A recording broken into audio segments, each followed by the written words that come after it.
네, 오늘 함께 나눌 말씀의 제목은 하나님 나라가 가까이 왔다. 두 번째로 말씀을 전하는 날입니다. 우리 한 5번 정도 이 본문을 가지고 설교한 것 같은데 오늘도 동일한 본문 마가복음 1장 14절 15절 말씀을 같이 한 목소리로 봉독하시겠습니다. 요한이 잡힌 후 예수께서 갈릴리에 오셔서 하나님의 복음을 전파하여 이르시되 때가 찼고 하나님의 나라가 가까이 왔으니 회개하고 복음을 믿으라 하시더라. 아멘. 오늘도 다시 한번 좀 복습해 볼까요? 오늘 예수님께서 이 땅에 오셔서 하신 사역과 그 가르침의 핵심이 이 마가복음 1장 15절에 압축되어 있다라고 몇 번 말씀을 드렸었고요. 이것을 지금 4개로 쪼개어서 계속 다루고 있습니다. 첫 번째가 때가 찼다. 두 번째가 하나님 나라가 가까이 왔다. 세 번째가 회개하여라. 네 번째가 복음을 믿어라. 이제는 외우시겠죠. 이제 외우실 때가 된 것 같습니다. 지금 이렇게 계속해서 하나님 나라에 대해서 다루고 있고요. 그래서 또 다시 반복할 수밖에 없는 것은 예수님의 사역의 핵심이 하나님 나라였을 뿐만 아니라 이 전하신 하나님의 나라는 우리가 보통 생각하는 천국의 개념을 훨씬 넘어가는 총체적인 개념이고 공간적이고 시간적인 개념이 아니라 하나님의 통치, 우리와 늘 함께 하시는 하나님의 다스림과 그 가운데에 있는 나라를 이야기하는 것이라고 나눴었습니다. 오늘 이 말씀 시작하기 전에 또 중요하게 한 가지 또 짚고 넘어가야 될 것은 하나님의 나라는 오는 것이다 라는 것이죠. 하나님의 나라가 저기 있어서 가고 우리가 만들어내고 건설하고 이런 나라라기보다는 철저하게 이 하나님의 나라는 하나님의 일입니다. 하나님께서 다스리시는 일이기 때문에 그렇습니다. 하나님께서 다스리시는 곳이고 하나님께서 통치하시는 그 은혜이기 때문에 하나님께서 우리 가운데 허락하시는 것이고 하나님께서 행하시는 것이고 하나님의 나라는 우리 가운데 임하고 오는 것이라는 개념을 먼저 가질 필요가 있는 것이죠. 물론 우리들의 관점에서는 천국에 들어간다, 하나님 나라에 들어간다는 개념이 아주 틀린 말은 아닙니다. 예수님께서도 그렇게 말씀하셨거든요. 너희가 물과 성령으로 거듭나지 않으면 천국에 들어갈 수 없다라는 이런 표현처럼 우리가 그 나라를 들어간다는 표현으로 하기는 하지만 그래도 이 하나님의 나라는 임하는 것이고 우리에게 오는 것이고 그렇기 때문에 우리가 기도도 어떻게 한다고요? 예수님이 가르쳐주신 기도, 나라가 임하옵시며 라는 이 주님의 가르쳐주신 기도가 지금도 끊이지 않고 우리 안에 계속 반복돼야 되는 기도이기도 합니다. 그래서 본질적으로 하나님의 나라는 주어지거나 본질적으로 하나님 나라는 만들어지거나 우리가 만들거나 건설하거나 우리가 어디론가 찾아가는 그런 나라가 아니라 우리 가운데 오는 것이라는 선언이 오늘 예수님의 이 말씀에도 있는 것이죠. 하나님 나라의 복음을 전하시면서 그 요약된 것은 하나님 나라가 가까이 왔다라는 개념으로 계속해서 우리에게 말씀하고 계십니다. 우리의 인식은, 우리의 생각은 하나님의 나라를 계속해서 죽어서 가는 곳으로 축소시키려고 합니다. 우리의 본질이 그렇기 때문에 그렇습니다. 우리는 가만히 두면 우리의 개인적인 문제로 계속 시야가 좁아질 수밖에 없어요. 우리가 그렇습니다. 이제도 한번 다루겠지만 우리는 계속해서 이 좁아지는 시각을 가질 수밖에 없기 때문에 하나님 나라에 대해서 이러한 인식들을 놓게 되면 하나님 나라는 그저 우리가 죽어서 언젠가 가는 어딘가에 있는 것으로 계속 축소가 되기도 해요. 또한 하나님의 나라가 지금 내 가운데 이 가운데 내가 누리는 나라가 아니라 미래에 언젠가 그냥 이루어질 나라로 기다리게 하는 그렇게 생각이 갈 수밖에 없습니다. 그럴 때 우리는 때로는마다 늘 은혜도 그렇고 하나님 진리가 그렇듯이 때에 맞춰서 순간순간마다 이 하나님 나라를 다시금 묵상하고 다시금 생각하고 우리의 방향을 좀 틀어진 그 방향을 다시 한번 조금씩 쳐서 바꾸고 내가 지금 기대하는 것은 죽어서 가는 건 하늘나라가 아니라 지금 이 자리에 나와 함께 하시고 동행하시고 나를 다스리시기에 내가 지금 경험하게 되는 하나님 나라의 현재성을 다시 한번 돌아보게 되는 것이죠. 그래서 오늘 하나님 나라가 가까이 왔다라는 이 개념을 지난주도 설명했지만 한 번 더 이것을 가지고 설명을 하겠습니다. 그 하나님 나라가 가까이 왔다라는 앵기조, 그러니까 그것의 현재 완료형의 앵기캔이라는 단어가 헬라어로 쓰여져 있거든요. 그러니까 그 앵기조라는 단어는 무엇이 가까이 다가오는 것을 그대로 의미합니다. 오고 있다, 지금 가까이 있다, 가까이 오고 있다라는 그 뜻을 같이 말하는 그런 평범한 단어입니다. 그런데 이것이 지금 그냥 왔다, 온다, 오늘 올 것이다라는 개념이 아니라 현재 완료를 써서 지금 가까이 임박해서 여기까지 오고 있다라는 이런 표현을 하신 거거든요. 이런 똑같은 표현이 마가복음 다른 한 군데에서 똑같이 쓰였다라고 말씀드렸습니다. 그게 지난주 봤던 이 본문이죠. 예수님께서 겟세마네 기도 후에 제자들에게 일어나 함께 가자, 이제 나를 파는 자가 가까이 왔다, 가룟 유다가 가까이 왔다라고 얘기하시는 그 단어가 똑같은 앵기켄이라는 단어를 쓰고 있어요. 지금 긴박하게 가까이 온 것을 얘기하는 것이죠. 근데 이것을 우리가 이해하기 조금 쉽게 이것을 통해 이해할 수 있는 것이, 나를 파는 자가 지금 어떤 상황이에요? 가까이 왔다는, 아직 오지 않은 상태입니다. 그런데 43절에 보면 뭐라 말씀하시나요? 예수께서 말씀하실 때에 곧 12 중에 하나인 유다가 왔는데 라고 되어 있습니다. 그러니까 어떤 지금 분위기인지 아시겠죠? 가까이 왔다라고 지금 얘기하시는 때에 온 거예요. 모습이 똑같은 단어가 표현이, 예수님께서 그 말씀을 지금 하시는데 나를 파는 자가 가까이 왔다 하시는데 지금 유다가 도착한, 말씀하실 때에 도착하는 그런 상황입니다. 이것이 가지고 있는 함의, 임박성을 같이 얘기하고 있는 것이죠. 그래서 이 현재 완료로서 가까이 왔다라는 이 표현은 하나님의 나라가 지금 이제 가까이 오고 있다라는 개념을 더 넘어서는 거예요. 아, 이렇게 보니 이렇게 오고 있네요, 가까이 여기까지 왔네요라는 것을 더 넘어서서 바로 지금 임박해서 시작하였다는 뜻을 가지고 있습니다. 그래서 제가 지난주에 썼던 비유를 혹시 기억하실지 모르겠습니다. 제가 나름대로 고민하다 생각한 비유는 그 열차를 생각을 한 거예요. 긴 열차가, 아주 긴 열차가 있다고 했을 때 긴 열차가 역에 들어오고 있는 상황인 겁니다. 도착한 건가요? 안 한 건가요? 열차가 지금 출입문에 들어왔어요. 그리고 내 앞에도 이렇게 지나가고 있어요. 난 이거 열차에 서 있는데 내 앞에 이렇게 지나가고 있는데, 그럼 열차가 도착한 건가요? 안 한 건가요? 그 애매함이 바로 여기에 담겨 있는 거예요. 지금 완전한 도착은 언제 되나요? 치 하는 소리와 함께 완전히 멈춰서고 문이 열리고 탈 사람 타고 내릴 사람 내리는 그 순간이 어떻게 보면 이것이 완전하게 열차가 온 것이겠죠. 누가 와도 왔다라고 얘기하는, 열차가 도착했어요. 이제 그때는 사실 열차가 과거형이 되는 거예요. 도착했어요.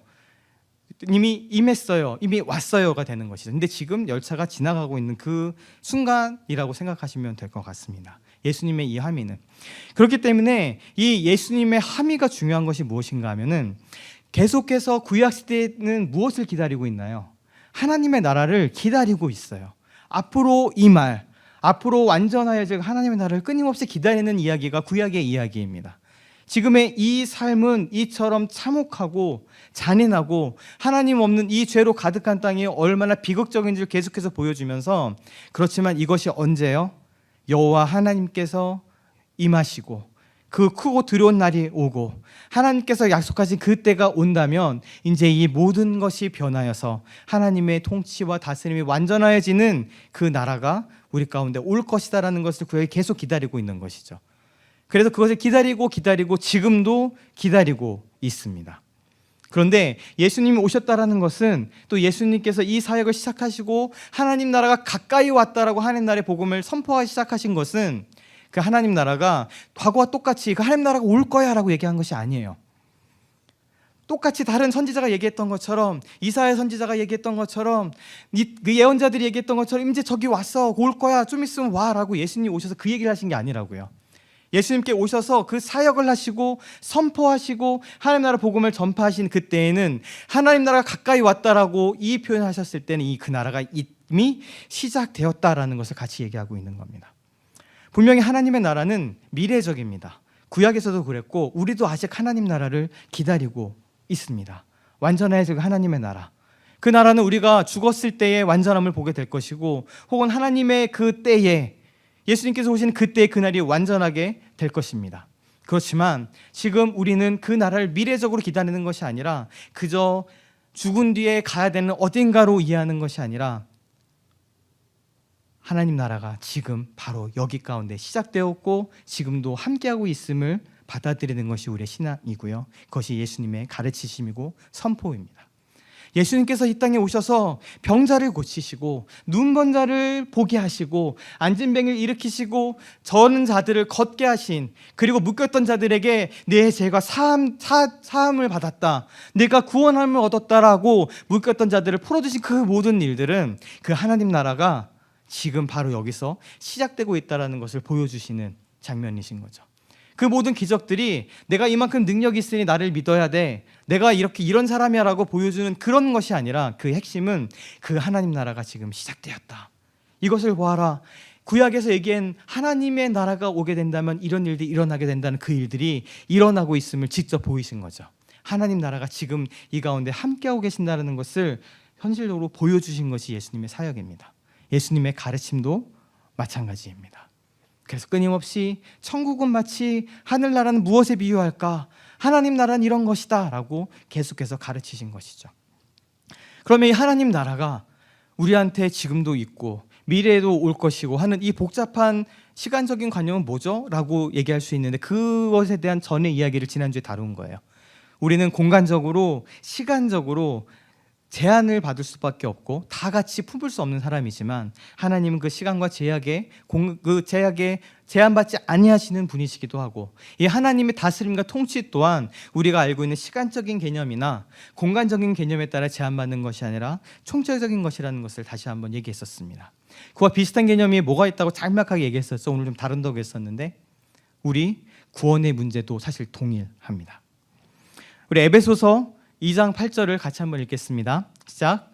너희는 그 은혜에 의하여 믿음으로 말미암아 구원을 받았으니 이것은 너희에게서 난 것이 아니요 하나님의 선물이라. 아멘. 저 수련회 갈 때도 그렇고 부흥회에서도 그렇고 가끔씩 그렇게 질문하시는 강사님들 계시죠. 구원 받았습니까? 뭐라고 대답하시나요 그때? 아멘. 다 그러시죠.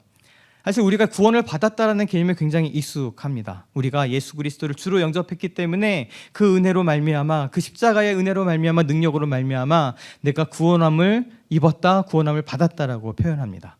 오늘 사도 바울도 똑같이 얘기하고 있어요. 너희는 그 은혜에 의하여 믿음으로 말미암아 구원을 받았다.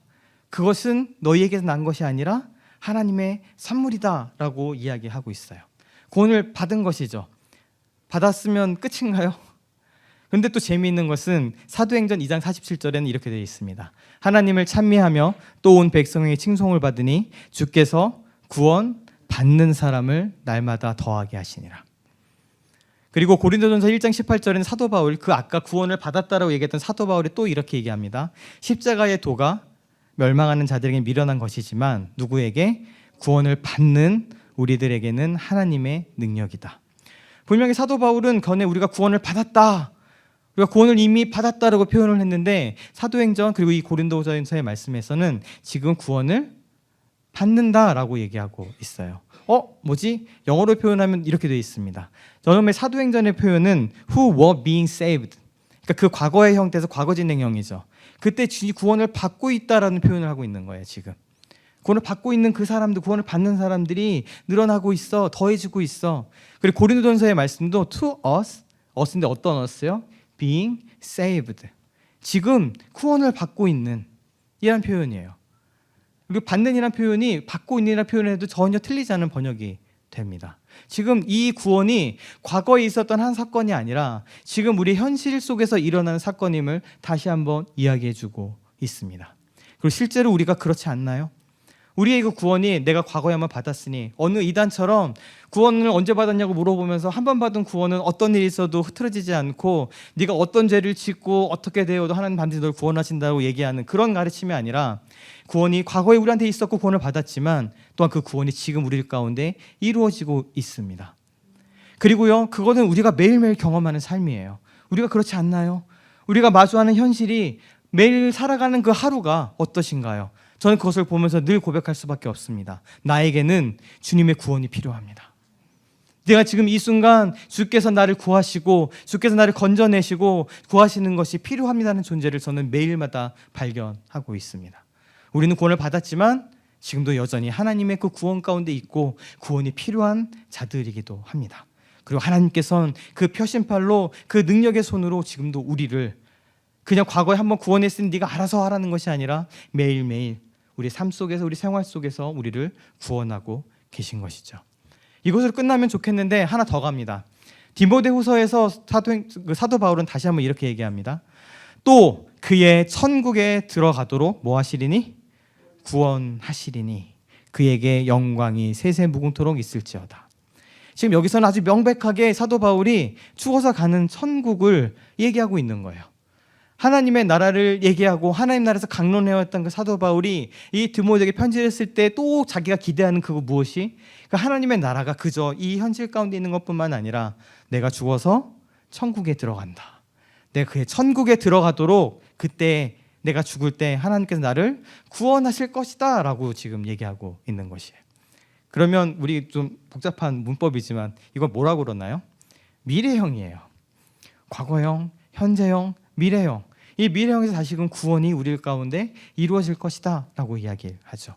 그리고 구원이 우리한테 구원 받을 것이다, 구원이 이루어질 것이라는 표현은 신약 성경에서 자주 등장하는 표현이기도 합니다. 심지어 그런 표현도 있죠. 두렵고 떨림으로 너희 구원을 이루라. 이런 표현까지 있어요. 이것이 구원이 가지고 있는 다방면의 모습입니다. 하나님 나라도 사실 이렇게 이해할 수 있습니다. 하나님의 나라는 예수 그리스도가 이 땅에 오시고 그분을 통하여 하나님 나라가 선포되고 그분의 사역과 죽으심과 부활하심과 그분의 높아지심으로 인하여 이 땅 가운데 임했습니다. 하나님 나라가 시작이 되었습니다. 그런데 그 나라가 그냥 과거에 있어서 끝나는 것이 아니라 그 나라는 지금도 우리 가운데 함께하고 있고 우리가 그 나라를 누리고 있고 하나님 나라도 매일마다 그것이 우리 가운데 임하고 또 이루어져 가고 있습니다. 예수님의 그 수많은 비유가 예수님의 그 많은 비유가 지금 천국이 하나님의 나라가 이루어져 가고 있다는 것을 계속해서 반복해서 말씀하고 계세요. 천국은 마치 무엇과 같으냐? 겨자씨와 같다. 씨를 뿌린 것 같다. 씨를 뿌린 후에 그것이 나 열매를 맺을 텐데 지금 이 열매가 맺혀지고 있고 하나님의 때가 오면 알곡과 가라지가 나눠질 것이다.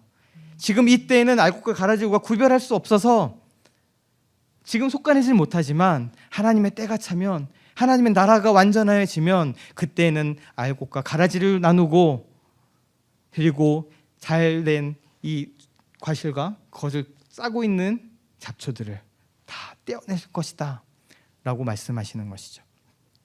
이 세 가지가 하나님의 나라는 동시에 총체적으로 우리 가운데 있는 것입니다. 그래서 예수님의 이 하나님 나라의 선포에 있어서 가장 중요한 핵심은 앞으로 이루어질 것이다, 우리가 기다려야 한다는 그 하나님의 나라가 미래의 일이 아니라 지금 바로 우리 가운데 이루어지고 있다는 것을 말씀하시고 보이시고 가르치시고 그것도 우리에게 나타내신 것이죠. 그래서 마태복음 12장 28절에 말씀하십니다. 그 수많은 사역들, 귀신들을 쫓아내시고 네가 바알세불의 힘을 힘입어서 이 귀신을 쫓아내는 것이다. 네가 바알, 사탄의 왕이다. 이렇게 얘기하는 자들이 철저하게 말씀하십니다. 분명하게 말씀하십니다. 내가 하나님의 성령을 힘입어 이 귀신을 쫓아내는 것이면 당연히 지금 그러고 계시는 거잖아요. 그리고 선언하시는 거죠. 하나님 나라가 이미 너희에게 임하였다. 그 하나님의 나라가 너희는 여기 있다 저기 있다 언제 임하냐라고 얘기하지만 그 하나님 나라는 지금 임하였다. 이미 너희 가운데 임하였다라고 말씀하시는 것이죠. 예수님의 하나님 나라의 가르침은 이 하나님 나라가 미래이 아니라 지금 우리가 경험하고 있는 현재의 일임을, 우리가 매일마다 경험해야 되는 일임을 분명하게 말씀하고 계십니다. 그래서 바리새인들은 예수님께 또 묻습니다. 바리새인들이 하나님의 나라가 어느 때에 임하나이까 또 묻는 거죠. 관심이 거기에 있으니까. 그리고 이 하나님 나라는 볼 수 있게 임한다고 생각했으니까. 그때가 오면 여기 있다 저기 있다 이렇게 하나님 나라가 되었구나라고 볼 수 있다라고 생각했으니까 이 바리새인들은 하나님의 나라가 어느 때에 임하나이까라고 묻습니다.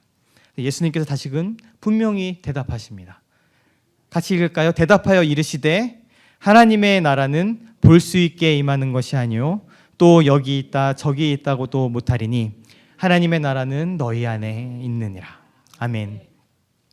첫 번째로 예수님께서 분명히 말씀하십니다. 하나님의 나라는 볼 수 있게 임하는 것이 아니다. 우리 눈으로 이게 하고 볼 수 있는 그 만져지는 그것이 아님을 분명히 얘기하고 계세요. 나중에 그 나라가 완전해질 때는 우리가 보겠죠. 요한계시록에서 봤던 그 수많은 것들이 이게 그 말이구나라고 우리가 이해할 수 있겠죠. 그런데 지금 이루어지는 이 하나님의 나라는 여기 있다 저기 있다 볼 수 있게 임하는 것이 아니고 여기 있다 저기 있다로 얘기할 수 없는 그런 나라이다라고 분명히 예수님께서 다시금 말씀하고 계시는 겁니다. 그리고 말씀하시길 이 하나님의 나라는 너희 안에 있는 것이다 이미 임하였다라고 또 말씀하시는 것이죠. 사실 여기 너희 안에 있다라는 이 단어는요, 사실 너무 해석하기 어려운 말이에요.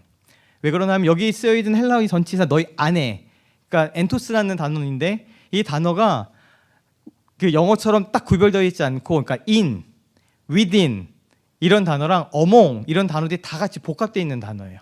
그러니까 이 똑같은 이 전치사를 두고 어떻게 해석하느냐에 따라서 사실 생각이 갈립니다. 만약에 이거를 within이라 이런 말로 쓰면 하나님 나라가 우리 이렇게 내 안에 있는 거구나, 그러니까 내 마음 안에 있는 거구나라고 이해할 수도 있는 것이고요. among이라고 얘기하면 이 무리 안에 우리가 이렇게 모여 있는 이 안에 하나님 나라가 임했다라고 이해할 수도 있습니다. 근데 저는 이것이 언어 전치사 어떤 뜻이다라고 붙잡는 것이 아니라 이 말이 준 함의 그대로 받아들이는 것이 더 맞다라고 생각합니다. 재미있는 거 하나 소개시켜 드릴까요? 어떤 신학자들은 이렇게도 설명해요. 이 너희 안에 있다라는 표현을요, 예수님이 바리새인들과 문답하는 모습을 가지고 설명합니다. 그러니까 이 당시 지금 문답하고 있는 거잖아요. 누구가 묻고 대답하는 이런 장면인데, 이 당시에 이러한 문답의 모습이 어떤 모습인가 하면 그러니까 답을 하는 사람이 가운데 있고 이 사람을 둘러싸고 있어요. 어떤 그림 같은 것도 많이 보셨을 거예요. 예수님이 가운데 계시는데 사람들이 둘러싸고 있는 겁니다. 바리새인들이 둘러싸고 있어요. 그리고 묻는 거죠. 하나님 나라가 언제 임합니까? 뭐 이건 어떻습니까? 저렇습니까? 이렇게 묻고 있는 상황이 지금 있는 거예요. 그것을 갖고 와서 해석을 하는 거죠. 그렇게 된다면 어떻게 되나요? 하나님의 나라가 너희 안에 있다라는 이 표현은 하나님의 나라 이 둘러싸고 있는 바리새인들 그 중간에 계신 누구를 가리키는 건가요? 예수 그리스도를 가리키는 겁니다. 그렇게 되면 이것을 그 전치사 그대로 갖고 와서 또 설명 among us로 among you 이렇게 표현을 하게 되면 지금 둘러싸고 있는 이 가운데 이 중간에 있는 예수 그리스도가 곧 하나님의 나라라는 것을 얘기하는 것이다라는 해석도 있어요. 저는 해석도 타당성 있는 해석이라고 생각합니다. 어느 거 하나의 뜻으로 가는 것이 아니라 지금 이것이 가지고 있는 함의가 바로 그것이죠. 첫 번째는 결국 이 하나님의 나라가 예수 그리스도를 통해서 실제화된다라는 것, 예수 그리스도를 통해서 우리가 보게 된다라는 것, 눈에 만져지고 여기 있다 저기 있다고 얘기할 수 없는 그 나라이지만 우리 안에 계신 그 예수 그리스도를 통해 우리가 경험하게 된다는 것을 보여주기도 하고요. 또 하나님의 나라가 멀리 어딘가에 있는 것이 아니라 지금 바로 우리 가운데 우리와 함께 우리가 같이 옆에서 머물면서 지금 경험하고 살아내는 나라라는 것을 오늘 이 말씀을 통해서 분명히 말씀하고 계시는 겁니다. 그렇기 때문에 예수님께서 이 비유를 하실 수밖에 없어요. 또 이르시되 하나님의 나라는 사람이 씨를 땅에 뿌린 것 같다.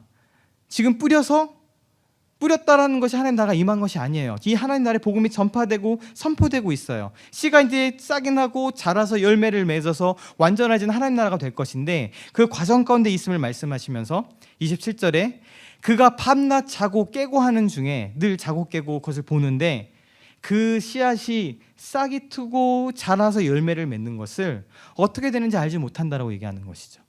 보이지 않는 거예요. 지금 매 순간순간마다 느끼죠. 싹이 텄네. 어느 날 또 이렇게 보면 이만큼 자랐네. 또 꽃이 폈네라는 것도 우리들이 그때 확인할 수 있지만 그것이 지금 어떻게 자라나고 어떻게 싹이 트여지고 하는 것들을 알지 못하는 것처럼 하나님의 나라는 그렇다라고 얘기하는 겁니다. 눈에 보이지 않고 내가 그것들을 지금 내가 어떻게 되는지 알지도 못하고 잡히지도 않고 없는 것처럼 보이고 때로는 정말 하나님 나라가 있는 거 맞아? 하나님 나라의 복음이 이렇게 막 선포되고 있다고 하는데 그것이 보이지가 않잖아요. 그게 굉장히 힘이 없어 보이고 누군가의 교회도 있고 복음이 있고 많은 사람들이 있지만 변화되지 않는 이 많은 것들을 보면서 복음은 힘없어 보이고 사실 우리는 그렇게 보일 수밖에 없습니다. 하나님 나라는 그래서 처음 볼 때는 겨자씨 하나일 것 같다라고도 말씀하셨어요. 너무 보잘것없고 너무 작아서 이렇게 자세히 보지 않으면 보이지 않는 겨자씨 하나와 같은 것이 하나님의 나라이기도 합니다. 눈에 보이지 않기 때문이죠. 하지만 그 나라는 계속해서 전진해 나갑니다. 그 나라는 계속해서 자라나가고요. 계속해서 그 나라는 내가 인지하고 있느냐 알고 있느냐 내가 지금 보고 확인하고 있느냐 전혀 상관없이 오늘도 자라고 열매 맺고 이루어져 가고 있습니다. 하나님의 다스리심은 그렇게 계속되어져 가고 있는 것이죠. 우리가 그리스도인으로 산다라는 것은 마음이 가난한 사람들은 복이 있다, 천국이 저희 것이다, 하나님 나라가 저희 것이다라고 얘기하는 그것은요, 우리가 장차 죽어서 가게 되는 천국을 내가 가졌구나라고 끝나는 것이 아니고 그것을 소망하고 끝나는 것이 아니고 하나님의 나라를 지금 살아내고 하나님의 나라, 지금 두 분께서 나와 함께 하시고 나를 통치하시고 나를 다스리시고 나와 함께 하시기 때문에 그 나라를 내가 지금 경험하게 되는 것을 의미합니다. 우리 안에 있는 그 하나님의 나라, 내가 지금 볼 수 없고 확인이 되지는 않지만 여전히 나와 함께 하셔 나를 다스리시는 그것, 우리가 예수 그리스도를 주로 영접하고 그분을 따라가고 그분이 나의 삶의 참 주인이시고 나의 생명과 나의 삶을 그분께서 구속하시고 대속하셔서 사셔서 하나님 나라 백성으로 나를 삼으셨다라는 이야기는 내가 장차 하나님 나라 백성이 될 거예요라고 하는 것이 아니라, 나 이런 시민권을 땄어요라고 얘기하는 것이 아니라 지금 그 나라를 하나님의 백성으로 살아가는 것을 이야기합니다. 하나님 나라가 저희 것이다라고 얘기할 그것은 저희 것이 될 것이다가 아니고 그 나라를 지금 내가 소유하고 살아내고 있다는 것을 분명히 말씀하시는 것이죠. 내가 내 삶의 주인이 아니라면, 나의 왕국을 다스리려고 하는 내가 아니라면, 나의 모든 것을 하나님께서 다스리시고 이끄시고 그분이 주인이시다라고 인정한다면 바로 그곳이 하나님의 나라이고 하나님의 통치가 계속되는 곳입니다. 그래서 예수님께서 말씀하십니다. 너희는 먼저 그의 나라와 의를 구해라. 우리의 일상들이 있습니다. 우리를 계속해서 무너뜨리고 계속해서 우리를 올가매고, 오늘은 뭐 하지? 이건 어떻게 해결하지? 오늘 일부 예배는 그런 얘기도 했어요. 끊임없이 무엇을 먹을까 무엇을 입을까를 고민하죠. 바로 근데 이 전의 말씀이 그 말씀이에요. 무엇을 먹을까 무엇을 입을까, 이것은 어떻다고. 그런데 예수님께서 이방인들이 구하는 것이다 라고 말씀하셨어요. 여기서 이방인이 무엇인가? 유대인이 아닌 사람들 얘기하는 것이 아니라 하나님의 다스림 가운데 있지 않는 사람들이에요. 그럼 걱정해야 될 것은 무엇을 먹을까 무엇을 입을까를 걱정할 수밖에 없죠. 예수님께서 분명히 말씀하십니다. 우리 하나님께서는, 우리 아버지께서는 너희에게 이것이 필요한 줄을 이미 알고 계신다. 우리 일상은 사실 그렇습니다. 끊임없이 무엇을 먹을까 무엇을 입을까를 고민하게 합니다. 그리고 제가 한국과 좀 다르게 미국 가서 만났던 제일 특별한 특징 중에 하나는 많은 사람들이 렌트비를 고민한다는 거예요. 한 달마다 우리는 지금 뭐 오늘 먹고 내일 먹을 거 걱정 안 하겠지만, 근데 우리 파고드는 그 현실은 그렇지 않나요? 이번 달 렌트비를 어떻게 채우나? 그 렌트비를 채우면 이제 한 달 넘어갔구나 생각합니다. 그리고 그 삶이 저의 삶이기도 합니다. 우리가 그것을 염려하고 고민할 수밖에 없어요. 그런데 예수님께서 분명히 말씀하시는 거예요. 그런데 하나님 나라의 백성인 너희는, 하나님 나라를 살아가는 그 나라의 시민인 너희는, 그 하나님을 아버지로 모시고 있는 너희는 먼저 하나님 나라와 의를 구해라. 하나님 나라와 그 의를 먼저 바라보아라. 우리는 우리 현실에 매몰돼서 그럴 수 없는 존재이기 때문에 더 그렇습니다. 무엇을 지금 구하고 계십니까? 무엇을 찾고 계십니까? 내가 하나님 나라의 백성이라면, 내가 하나님 나라를 살아가는 지금 그 사람이라면, 물론 우리가 무엇을 먹을지 입을지 고민하고 기도해야 합니다. 주기도문에서도 우리에게 일용할 양식을 달라고, 그것이 우리의 육적인 양식도 되고 영적인 양식도 되겠죠. 그렇게 기도해야 합니다. 그런데 우리가 정말 바라봐야 될 것은 무엇을 먹을까 무엇을 입을까, 그것은 이방인들, 하나님 나라와 상관없는 그 사람들이 걱정하는 것이다. 너희는, 그런즉 너희는 먼저 하나님 나라와 하나님 나라의 의를 구해라. 그 나라를 너희가 지금 그렇게 살아간다면, 그래서 그 하나님 나라를 네가 소유하고 있다면, 그 하나님 나라에 네가 같이 머물고 있다면, 우리 그 하나님 나라를 다스리시는, 우리와 함께 하시고 임재하시고 현존하시고 지금 나를 절대 떠나지 하시는 그 하나님과 함께 너희가 있다면, 이 모든 것은 그분께서, 아버지 되신 그분께서, 우리가 그 왕을 아버지로 섬기고 있는 거 아니겠습니까? 태어나고 봤더니 아버지가 왕이네. 요즘 많은 말로 금수저죠. 근데 그 아버지께서 우리 쓸 것을, 이 모든 것을 너에게 더할 것이다 라고 예수님께서 약속하십니다. 말씀을 마무리하겠습니다. 하나님 나라가 가까이 왔다라는 이 예수님의 선언은, 물론 완전하지 하나님의 나라를 계속 기다리고 있지만 그 나라가 예수님을 통하여 왔고 지금 우리 가운데 계속해서 이루어지고, 우리가 그 나라 현재적으로 살아가고 하나님 나라가 우리 가운데 함께하고 임하고 있음을 같이 말씀하십니다. 그 나라를 살아가면서 우리가 그곳을 벗어나갖고 어떤 비극과 지옥 가운데서 천국을 기다리는 것이 아니라 우리가 이 하나님 나라를 살아가면서 완전해질 하나님의 통치를 기다리는 것을 의미합니다. 하나님 나라가 가까이 왔다라는 그 이야기는 우리가 지금 이 하나님 나라를 살아갈 수 있음을, 또 살아가야 함을 말씀하고 계십니다. 우리의 일상이 우리를 덮고 있습니다. 힘듭니다. 계속 우리들의 시선을 빼앗고 주저앉히려고 하고, 우리가 아까 얘기한 것처럼 그 겁과 두려움 가운데 계속해서 우리를 머물게 하려고 합니다. 하지만 우리 주님께서 말씀하십니다. 하나님 나라의 백성인 너희는, 이방인이 아니라 하나님 나라를 살아가는 너희는 이 하나님 나라와 하나님 나라의 의를 먼저 구해라. 그 나라를 살아가라. 마음이 가난한 자들이여, 너희는 복이 있다. 하나님 나라가 너희들의 것이기 때문이다. 그렇기 때문에 그 하나님 나라를 다스리시는 우리 주님께서, 아버지께서 너희의 쓸 것을, 이 모든 것들을 너에게 더하실 것이다. 이것이 우리 사랑하는 예수 그리스도의 약속입니다. 우리 함께 이 약속을 붙들고 하나님 나라를 살아가는, 그저 그 나라를 기다리고 그 나라를 어떻게 고망한 열망하는, 그렇게 살아가는 것뿐만 아니라 그 나라를 지금 이곳에서 살아가는, 그래서 정말 이 성경 마태복음 5장에 마음이 가난한 사람들은 복이 있다라는 그 복을 지금도 오늘도 누리고 살아가는 우리 한 분 한 분을 되시기를 주님의 이름으로 축원합니다. 아멘. 같이 이 찬양을 드리고 기도하고 우리 마치겠습니다. 우리 아까 예수님께서 하셨던 그 말씀, 먼저 그 나라와 의를 구하라, 이 노래를 주 앞에 올려드립니다. 먼저 그 나라와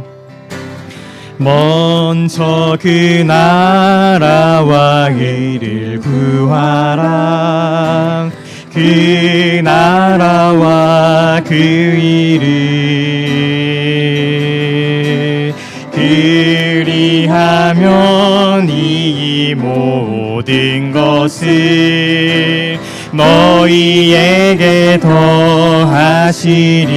다시 한번, 먼저 그 나라와 의를 구하라.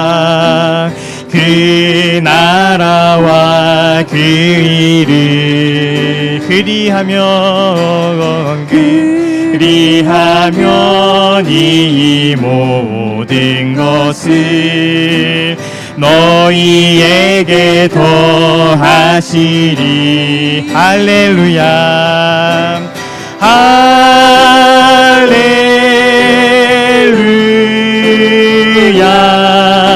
같이 한번 기도하겠습니다. 주님, 제가 이 하나님의 나라를 살아가는, 또 이 하나님 나라를 나타내고 다른 이들을 초청하고 다른 이들에게 하나님 나라를 보여줄 수 있는 그 삶으로 저를 불러주시옵소서. 먼저 그 나라와 의를 구하며, 그렇기 때문에 그 나라를 구하기 때문에, 하나님 나라를 내가 살아가기 때문에 주님께서 이 모든 것들을 채우시는 그 놀라운 신앙의 삶을, 그 믿음의 삶을 걸어갈 수 있도록 은혜를 베풀어 주시옵소서.